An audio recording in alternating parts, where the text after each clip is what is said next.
బడ్జెటే లేదు రాష్ట్రానికి. రాజకీయ బడ్జెట్ లేదండి. మంత్రులకి, కలెక్టర్లకి, ముఖ్యమంత్రులకి ప్రతి ఒక్కరికి ఎలా వస్తుంది? మా అంగన్వాడికి ఎందుకు రాదండి? మేము అడిగే క్వశ్చన్, మీరు అడిగిన క్వశ్చన్కి మేము ఆన్సర్ ఇస్తున్నాం. మా ఆయమ్మలకు లేదు, మా టీచర్లకి లేదు. మేము మిని నుంచి మే అయ్యి కూడా 1.5 year అవుతుంది.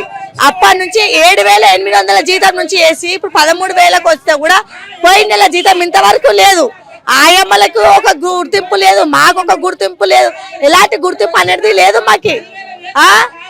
అసలు విలేజ్ లో మాకు ఎలాంటి వాల్యూ లేనట్లు చేసి పెట్టేసిండు రేవంత్ రెడ్డి.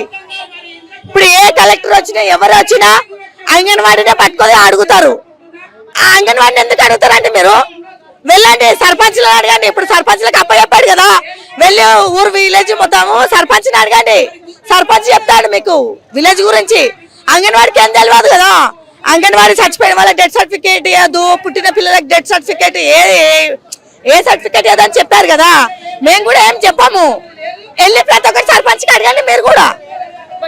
కానీ శిశు సంక్షేమం అనేది చాలా ఇంపార్టెంట్ కదా, అది మీ దగ్గర నుంచే మొదలు అవ్వాలి కదా. మా నుంచే మొదలవుతుందండి. మా నుంచే. మీరు అన్నది కూడా కరెక్టే, వాస్తవమే. మీరు నేను చెప్పేది నాకు అర్థమైంది. కానీ మేము అడిగేది ఏంది? మహిళలు మహారాణిలు అన్నాడు. ఏం రాణిలను చేస్తున్నాడండి? ఏం చేస్తున్నాడు? ఒక్కరం ఇంట్లో కష్టం చేస్తే మా పాపని బాబుని హాస్టల్లో పెట్టుకోది ఒక్కరాని నన్ను 2 పిల్లల్ని చదివించుకుంటా నేను బ్రతుకుతున్నా. మాకేం బ్రతుకుందండి? పోయిన నెల జీతం ఇంతవరకు జీతం ఇవ్వలేదు. మేము ఏం దీన్ని బ్రతకాలి? మా పాప ఇప్పుడు 10th ఎగ్జామ్ రాస్తుంది. మా పాప ఎలా రాయాలి? ఇప్పుడు ఆయమ్మలకి జీతం లేదు. ఈమె ఆయమ్మ. నాకు ఆయమ్మ లేదు, నాకు పిల్లలు ఉన్నారు, గర్భిణీ స్త్రీలు 20 మంది ఉన్నారు. వాళ్ళని చూసుకోవాలి, వీళ్ళని చూసుకోవాలి, ప్రతి ఒక్క స్ట్రెంత్ చూసుకోవాలి. ఎక్కడైనా ఒక రోజు 2 రోజులు జ్వరం వస్తే స్కూల్ ఎందుకు ఓపెన్ చేయలేరు? ఏమిటికి ఓపెన్ చేయాలి? పైనుంచి ఒత్తిడి. మెమోలు ఇస్తాము, అది ఇస్తాము, ఇది ఇస్తాము, జాబ్ నుంచి తీసేస్తాము, షోకేష్ మెమో ఇస్తాము. ఇవన్నీ ఒత్తిడిలు పెట్టి మాకు బీపీలు ఎక్కువ తక్కువ అయ్యి చచ్చి బ్రతుకుతున్నామండి మేము. ఓకే, అసోంటప్పుడు మమ్మల్ని ఏమంటున్నారు? అంగన్వాడీ తీసేసి పెద్ద స్కూల్ కలుపుతాం అంటున్నారు. ఇన్ని రోజులు లేని ఇప్పుడు ఎట్లా కలుపుతారు మీరు? అంటే మెయిన్ గా ఏ విషయాల గురించి మీరు ఇక్కడ ధర్నా చేయడం జరుగుతుంది? మేమా జీతాల గురించి. ఫేస్ క్యాప్చర్ తీసేసేయాలి first of all. Face capture తీసేయడం అనే అంశం మీరు ఎందుకు లేవనెత్తుతారు? ఒకటి, ఇప్పుడు 1 month లో మీరు ఉంటారు ఇక్కడ, నెక్స్ట్ మంత్ మీరు ఉండరు, మీ మదర్ ఇంటికి ఎక్కడ వెళ్తారు. వాళ్ళది ఫేస్ క్యాప్చర్ రావాలంటే ఎలా వస్తుంది? రాదు కదా. 1 నుంచి 5 లోపలనేది ఏమంటున్నాం? 1 to 5 లోపల తీయాలంటే నా దగ్గర 50 నెంబర్స్ ఉన్నారు. 50 నెంబర్స్ కంప్లీట్ అవుతారా అండి? 6 నుంచి ఎర్లీ మార్నింగ్ 6 నుంచి నైట్ 9 వర్క్ చేస్తున్నాం. అదే భర్త నాకు మా సార్ లేడు కాబట్టి సరిపోయింది. భర్త ఉన్నోళ్ళు అయితే దెబ్బలు తినవలసిందే కదా. నువ్వేం డ్యూటీ చేస్తున్నావు, ఏం జాబ్ చేస్తున్నావు అని అనవలసిన మాటలు కదా. ఇప్పుడు ప్రతి ఒక్క విషయము సర్పంచ్ వాళ్ళకి అప్పచెప్పారు. వంటలు చేస్తున్నారు, అది చేస్తున్నారు, ఇది చేస్తున్నారు. ఇప్పుడు అవన్నీ కూడా సర్పంచ్ వాళ్ళే చేయాలి. మేము ఎందుకు చేసామండి? మళ్ళీ రిజిస్టర్లు కంప్లీట్ గా రాయాలంటున్నారు. రిజిస్టర్లు రాయాలి. ఇక్కడ మీరు ఇచ్చిండ్రు ఫోన్, ఏది సామ్సంగ్ ఫోన్ ఇచ్చారు, అవి ఎప్పుడో మూలకు పడిపోయాయి. కొత్త ఫోన్లు కొనుక్కోది, మా పైసలు వేసుకోదు, మా డబ్బులు వేసుకుంటే కూడా మాకు ఇంతవరకు జీతాలు ఇవ్వకుండా ఇంతగానో మాత్రే మాకు కూడా కడుపులో కాలుతుంది కదండి. మాకు కూడా ఎలా ఉంటుంది? మేము ఎందుకు పంపాలి? పిల్లల్ని పంపడానికి కూడా ఒకటి. ఇంకోటి క్యాస్ట్ కూడా అడ్డం వస్తుందండి. నాది ఎస్సీ అయితే ఏమంటారు తెలుసా? మీ మాదిగోళ్ళండి మేము తినాలా? ఎన్ని అవమానాలు ఎదుర్కొన్నాను ఇక్కడ నా మనసుకి ఎరకండి. నేను చాలా అవమానాలు ఎదుర్కొంటా ఇక్కడ దాకా వచ్చా. ఇప్పుడు కూడా చెప్తున్నా, లాస్ట్ ఇయర్ కూడా పోలీస్ వ్యాన్ లో కూర్చోబెడితే కూడా మాల వేసుకున్నా, అమ్మవారు మాల వేసుకున్నప్పుడు పోలీస్ వ్యాన్ లో కూడా కూర్చున్నా. ఇప్పుడు కూడా చెప్తున్నా, నేను మాదిగా ఆమె అమ్మాయి అనేసి నా దగ్గర పిల్లల్ని పంపారండి. ఆయమ్మని ఇస్తామనేసి శారీస్ ఇచ్చారు. ఇంతవరకు అయితే ఆయమ్మ లేదు. ఇంకా సార్ చెప్పలే, సీఎం సార్ చెప్పలే. ఎప్పుడు జారీ చేశారండి మాకు ఇవన్నీ? మాకు కూడా ఇవన్నీ కావాలి.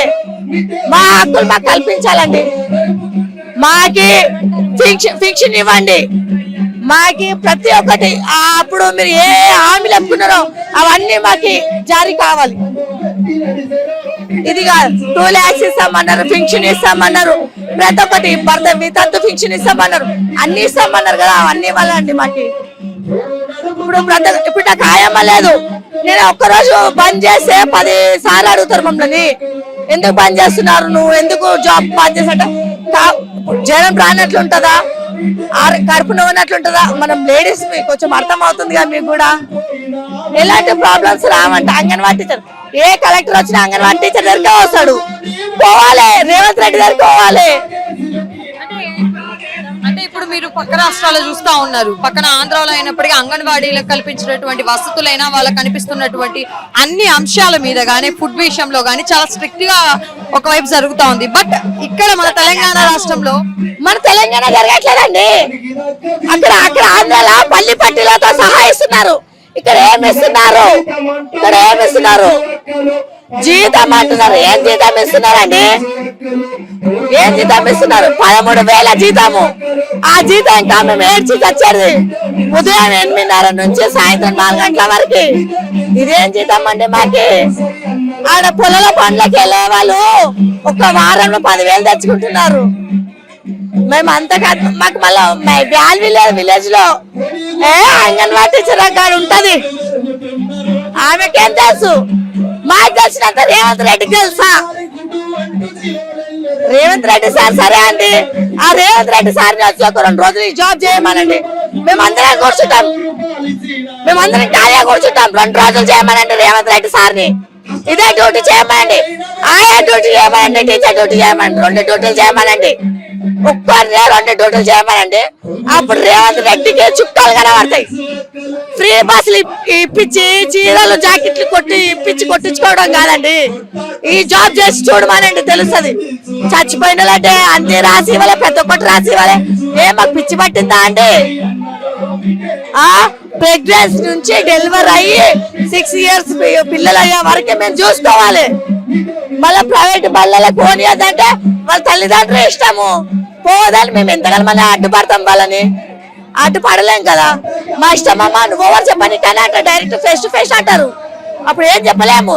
ఇప్పుడు మీరైనా చెప్పగలుగుతారా, మీ పిల్లల్ని మా బడికే పంపించండి, అంగన్వాడికి, మీరు ప్రైవేట్కి ఎందుకు, నా ఇష్టం అమ్మా నేను ఏడికైనా పంపిస్తాను, నేను జర్నలిస్ట్ ని అంటే అప్పుడు మా నోరేమైనా ఉంటుందా. ఇప్పుడు అలానే అయిందండి.